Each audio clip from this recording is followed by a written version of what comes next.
Hi everybody, this is Phil Della Pena again, coming to you from San Antonio Living History Association's La Compañía de Bejar Mexican Military Living History Unit.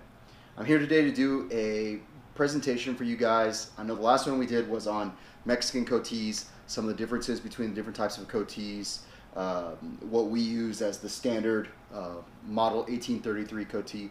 Today's video is going to be all about Shakos, specifically what type of Shako should you be getting, what type of decorations should your Shako have, what to look for, what's right, what's not so right, and where's all this stuff coming from.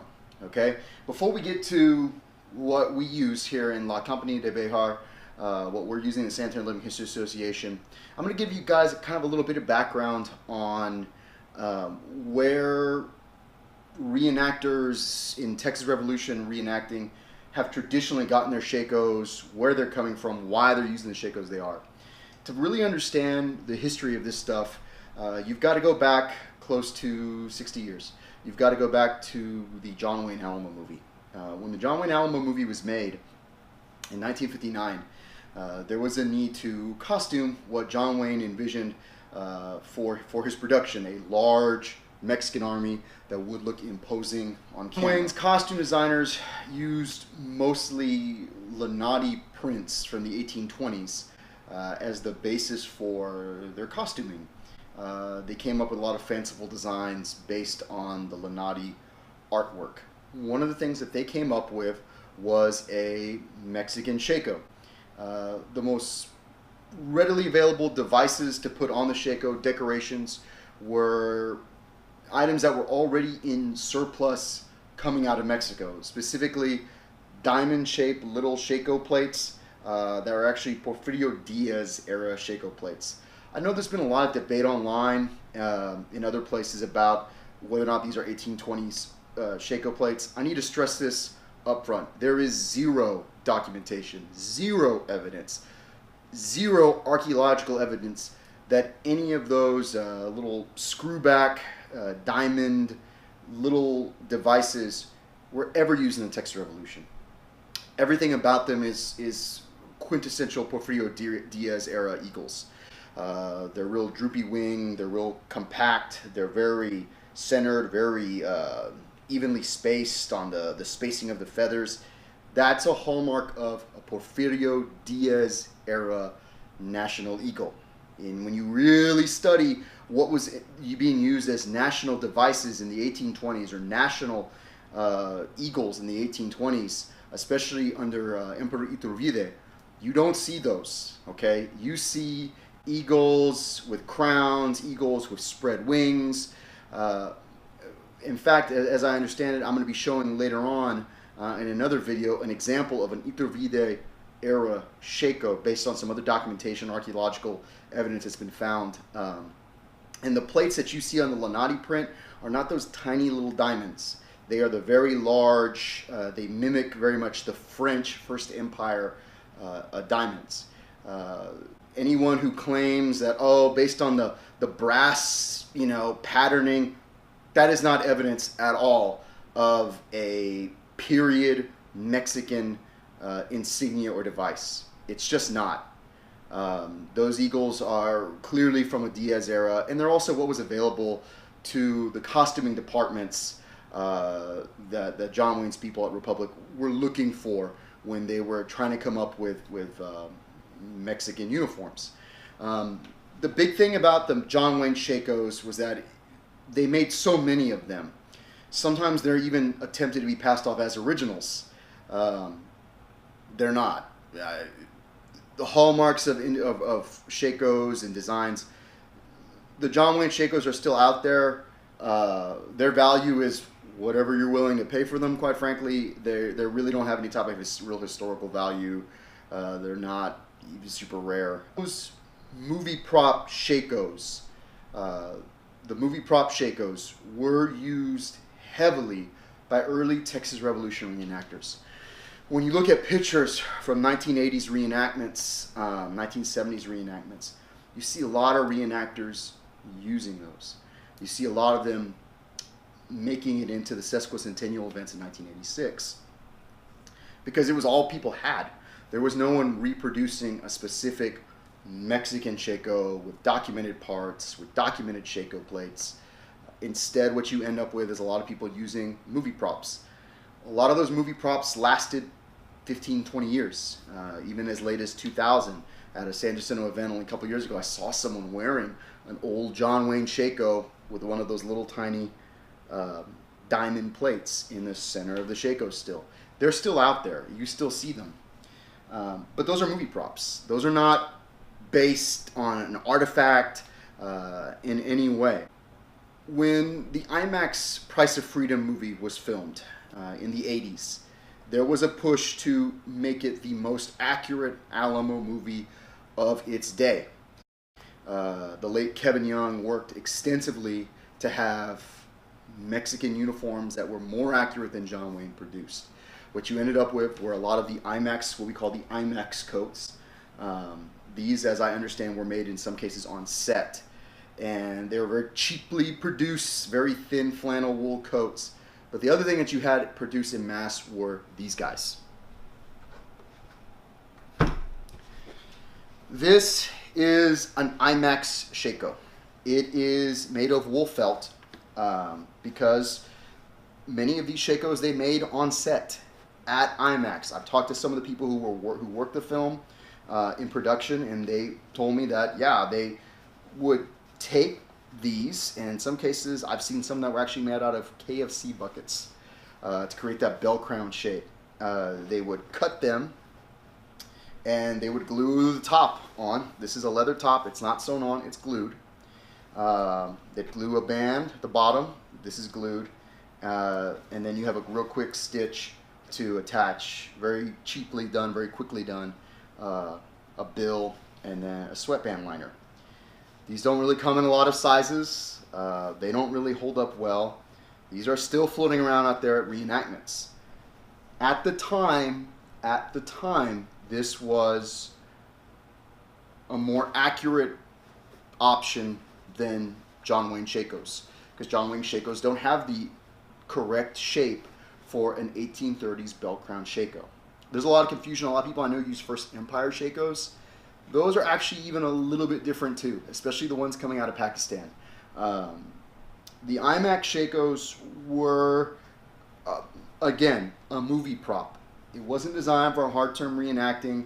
It wasn't designed to be used really outside of the Alamo Price of Freedom movie. Nevertheless, these were used for a decade or at least, and I still see them. I still have several of them that float around, and they're still being used. Again, it was a movie prop. It's glued. Originals were not glued, and they were not sewn. These are not sewn together. Other types of Shakos that are out there still floating around are ones like this. In the early 90s, the San Antonio Living History Association contracted with a maker out of Houston to create some bell crown Shakos, and he produced these. These are not made of felt. They're not made of leather, as they should be. That's a big thing. Is it's supposed to be felt, it's supposed to be leather. Most documentation points to leather. You look at paintings, it's glazed. You look at descriptions. I've seen accounts where they describe the leather caps, the Mexican army. And if you go a few years after the Texas Revolution into the U.S.-Mexican War, all the Shakos are made of leather. Leather was like one of the most plentiful resources in Mexico at that time. So more than likely, they are a leather Shako. That's another big thing I want to put out there. This guy's made of neither leather nor felt. It is made of a roofing material. This, in the mid-90s, these were sold throughout the Texas Revolution reenacted community. A lot of people bought them. They still show up. They wear like iron, but they're not really very accurate in terms of the material, what they're made out of. As I said, this is not a wool, it's not a leather, it is roofing material. Straight up roofing material. A lot of them were made, and like I said, there's a lot of people who still walk around with these. I know in our unit sometimes we use them as loaners if we don't have enough of the leather Shakos. Now, let's talk about what's out there, now. That's the most accurate stuff you can get. What's the most correct? Where's the best place to spend your money? Because I know the last thing anybody wants is to spend money on something that you're going to have to replace. It's not very accurate. Big MSA, don't buy John Wayne Shakos. They'll fall apart. If you really want to collect them because you like movie props, have at it. Don't spend really a lot of money on IMAX Shakos because, you know, when these things get wet, they fall apart. They're glued together. Don't really spend money on, you know, roofing material Shakos because it's not the best option out there for what you can get and how you want to spend your money. What I have right here is and I'm going to bring the camera closer so you can see. This is a all leather reproduction of a Mexican Fusilier Shako. It is hand sewn, hand embossed, correct Shako plate. And I'm going to get to the plates in a minute. All wool tricolor palm on top. Yellow cords, yellow wool band. Hand cut brass chin scales. Okay. So I know that's a lot. And so you're probably wondering, like, what makes this Shako so much better than those other ones you just showed me, Philip? The Mexican Army in the 1830s is really broken up into two major eras during the Texas Revolution. You have the 1835, the fall 1835 campaign, and then you have the spring 1836 campaign. Those two campaigns and the troops organized for them are very different. In the fall of 1835, most of the fighting is done by the Morelos Battalion, which at that time was probably one of the best organized battalions in the Mexican Army. The only thing that really held it back at the battles of Concepcion and Bejar was that they were undermanned because they were not allowed to deploy in force as was requested. In the spring of 1836, you have a lot of older battalions that are kind of merged together.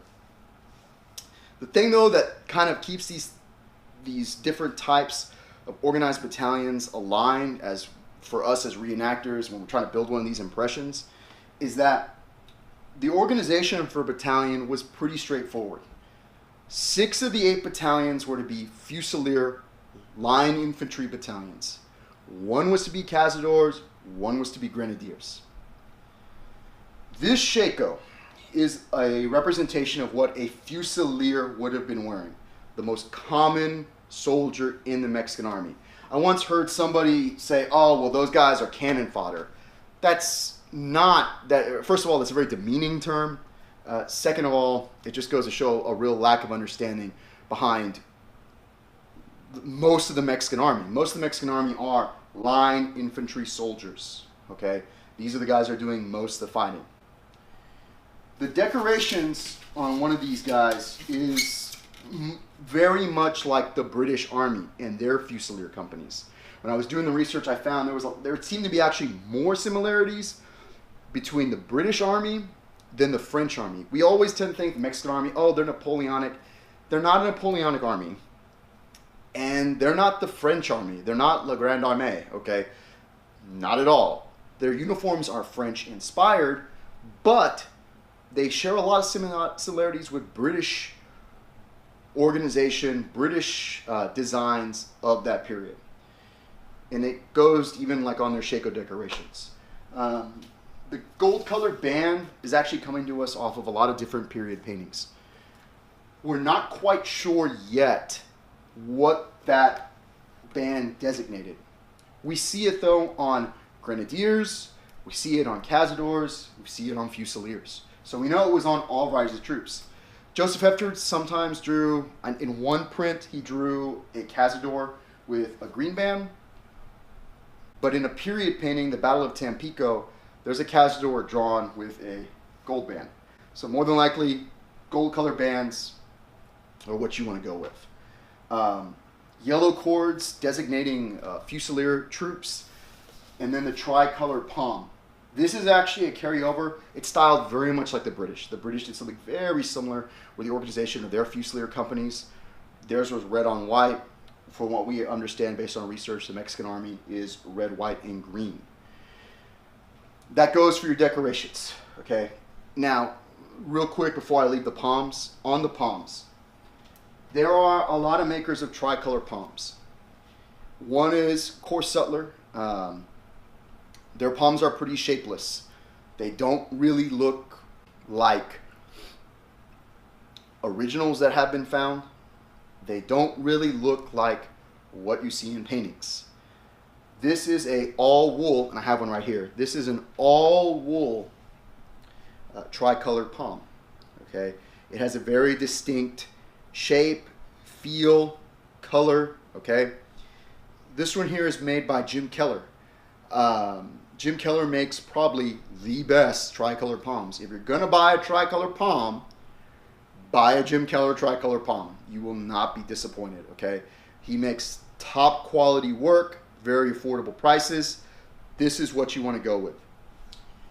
I don't own one of the Core Sutler palms because I didn't want to really spend any money on it.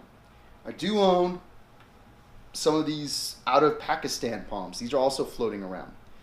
These do not really look like original pieces. They are made of cotton or another artificial, it's actually an artificial looking fabric material.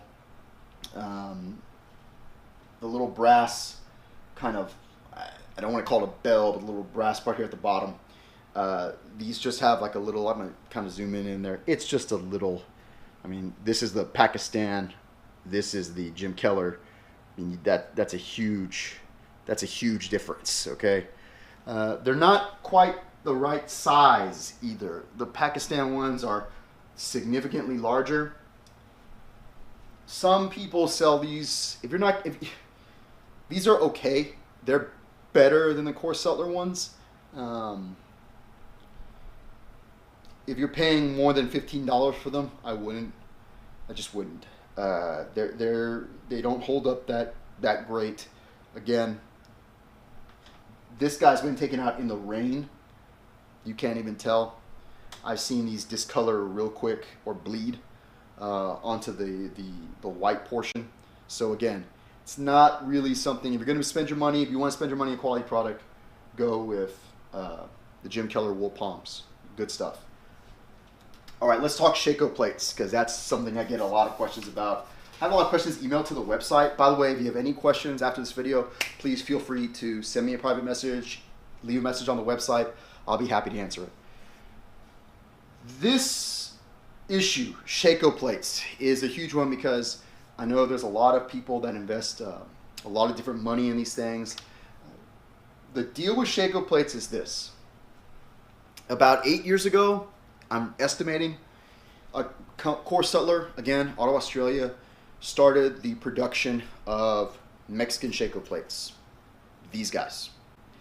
There's a lot of people who bought these. I bought them because at first we were told that they were going to be copies of a Mexican Shako plate that's at San Jacinto. And right now, this is what the Mexican Shako plate at San Jacinto looks like.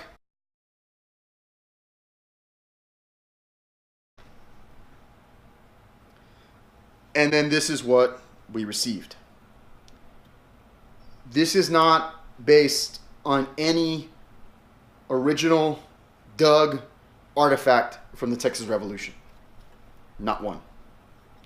The Shako plate at San Jacinto is shaped differently. This does not look like the Shako plate at San Jacinto. This is, again, a lot of these companies contract work out of Pakistan, out of India. The body and of the eagle, the legs, the feet, it's off. It's not really correct. The attachments on the back, these studs like this is not, from what I've seen on original Shako plates, both French for the 1820s and 30s and Mexican from the 1820s and 30s don't have these types of attachments. They're just, they don't have them. They use a different type of attachment system. A lot of people have bought these plates, and I'm not saying to go out there and, you know, set them on fire or bury them in the mud. But what I am saying is that there's not an original plate this is based off of. And this is not a big slam on Core Sutler. I like a lot of their products, but this is one that they put out there because it was anything Mexican national. They assumed that there's going to be a big market for it, and I guess there was, and a lot of people bought them. A lot of people bought several of them. When I first saw them, I ordered 2. But it's not really something I would wear now. It's just not accurate enough. It's just not based off of an original, and that's frustrating because I think that there's a great need for Shako plates. But clearly, they sent a picture from the Osprey book, from the Sanjak plate to Pakistan. They came up with this, and it's actually kind of almost copied off of different French plates. It's like an amalgamation of different plates, and they produced this, and as a result, a lot of people bought them. Again, I'm not saying go out there and take yours off. I'm not saying that, but what I am saying is that this is make-believe. This is not an actual plate. And recently, I know Core Sutler's been pushing another plate that's almost like a rectangle and it has like a number. That's not from the 1830s or 40s. That plate is actually from, like you're going to put your battalion number. It's based off a plate that's at the Virginia War Museum. But that plate is more than likely from the American intervention in Veracruz, because by that point in 1914, the Mexican army is using that type of designation with its battalions. It's actually putting simply República Mexicana number 1, 2, 3, 4. I've seen 14. I've seen 4 different flags from that same era that are labeled that same way. So more than likely, that little plate is not correct either. So what's the most correct plate? What's the most accurate thing you can use as a reenactor? What's the best way to spend your money, right? That's really what everyone worried about. What's the best way to spend my money? The best way to spend your money is with something like this. This is what we have affectionately called the oval plate. This is one variation of the oval plate. This is a single eagle on an oval plate. It is probably the most generic, most simple, most widely used type of plate that we know for sure in the 1830s. Here's why I'm confident in saying that. I'm confident in saying it because I have personally seen 4 variations of this plate. You have the plain eagle on the oval. You've got one that has the activo and then the plain eagle. You've got one that has a little bit more ornate eagle and then it says permanente. You've got one that's just a crown, and then you even have other oval plates that actually have BN1 for 1st Battalion Granaderos. And these are all dug artifacts from Texas Rev sites, either Mexican Army campsites, either Mexican Army retreat sites.